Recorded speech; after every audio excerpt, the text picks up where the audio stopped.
Assalamualaikum warahmatullahi wabarakatuh. Kembali lagi dalam mata pelajaran Matematika Peminatan kelas 12. Pada kali ini kita akan melanjutkan materi tentang turunan fungsi trigonometri. Pada bahasan kali ini yaitu tentang turunan trigonometri bentuk implisit. Ya. Turunan trigonometri bentuk implisit. Apa sih bentuk implisit itu? Nah, sebelum ke implisit, kita cermati dulu tentang eksplisit. Eksplisit itu ya, turunan yang biasa kita pelajari kemarin ya. Jadi X dan Y-nya dalam persamaan dalam fungsinya itu dapat dipisahkan ya. Dapat dipisahkan. Nah, contoh misalkan Y sama dengan X kuadrat plus 2X min 4. Nah, ini kan sudah jelas X dan Y-nya terpisah ya. Atau bisa dipisahkan atau bisa diturunkan dengan jelas. Jadi kalau misalkan diturunkan terhadap X, jadi Y aksen sama dengan, kita tinggal turunkan 2X plus 2 ya.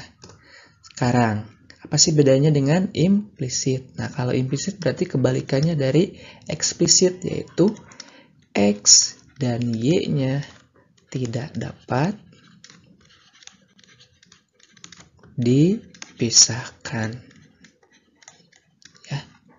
Bercampur atau bercampur dalam satu ruas ya, dan tidak dapat dipisahkan. Jadi X dan Y-nya kalau di implisit bercampur dalam satu ruas. Contohnya misalkan X, Y pangkat 3 plus 2X kuadrat Y sama dengan 0, misalkan seperti itu. Nah, kan X dan Y-nya bercampur ya. Ini satu kesatuan, tidak dapat dipisahkan ya. Bisa dipisahkan tetapi terlalu rumit ya. Itu namanya implisit ya. Jadi ini kita tidak dapat, belum jelas menurunkan Y fx atau x fy ya. Kalau ini kan sudah jelas bisa diturunkan terhadap x ya, karena ininya tidak bercampur. Nah, kalau ini bercampur. Nah, itulah perbedaan eksplisit dan implisit ya. Supaya lebih memahami, marilah kita kerjakan contoh soal nomor 1. Nah, misalkan tentukan dy dx atau turunan ya. Dy dx sama aja dengan ini turunan terhadap x ya. Turunan terhadap x dari 2x plus sin y sama dengan x kuadrat plus 2y. Nah, ini kan x dan y-nya bercampur nih. Nah, gimana cara mengerjakannya? Ya. Langkah pertama, nah, kita yang bisa diturunkan, turunkan langsung. Misalkan ini 2x, turunannya berapa? 2 ya.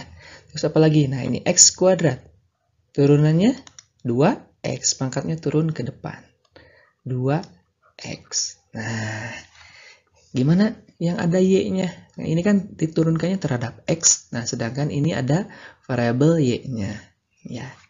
Kita coba sin y. Jadi setiap ada y diturunkan dikasih dy per dx. Misalkan sin y kita turunkan, turunan sin apa? Cos ya. Jadi cos y. Nah, kita tambahkan di sini dy per dx. Itu ya. Nah, kita ulang. Ini kan pertanyaannya, tentukan dy dx atau diturunkan terhadap x dari persamaan ini. Jadi kan kita turunkan dulu yang ada x-nya. Nih, ada x-nya kan x doang. 2x turunannya 2x kuadrat, turunannya 2x. Nah, sekarang gimana kalau ada variabel y-nya? Nah, kalau ada variabel y-nya, jadi setiap yang ada variabel y itu ditambahkan dy per dx. Nah, gitu ya. Ini sin turunnya cos. ya, sin Y turunannya cos Y. Karena ada Y-nya, tambah dengan dy per dx. Ini juga sama. 2Y berarti 2 dy per dx. Nah, begitu. Nah, kita susun. Kita tulis kembali ya. 2 plus cos Y dy per dx sama dengan 2x ditambah 2 dy per dx. Oke. Nah, setelah itu kita kumpulkan yang mengandung dy dan dx ke dalam satu ruas. Nah, kita kumpulkan di ruas sebelah kiri. Ini kan cos y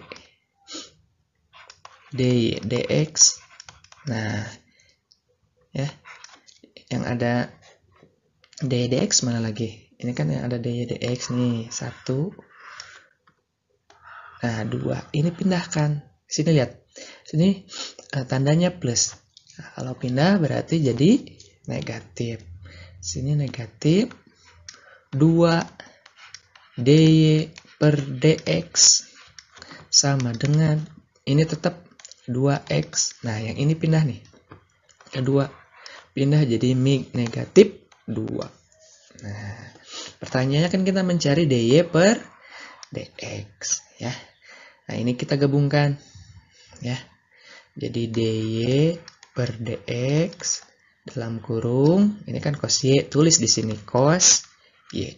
Ini min 2, tulis di sini min 2. Sama dengan 2x min 2 ya. Jadi ini dibuat jadi 1, ini gabungkan ya. Ini dengan ini sama nih. Atas dengan bawah sama nilainya ya. Nah, yang ditanyakan dy dx berarti dy per dx sama dengan, ini kan dy per dx kali cos y min 2. Kebalikan kali yaitu berarti dibagi. Berarti di sini 2x min 2 per cos y negatif 2. Nah, berarti ini jawabannya ya. Dy dx-nya 2x min 2 ya. Nah, kalau belum paham silahkan ulangi kembali penjelasannya ya. Selanjutnya. Nah, untuk contoh selanjutnya di next video ya. Silahkan.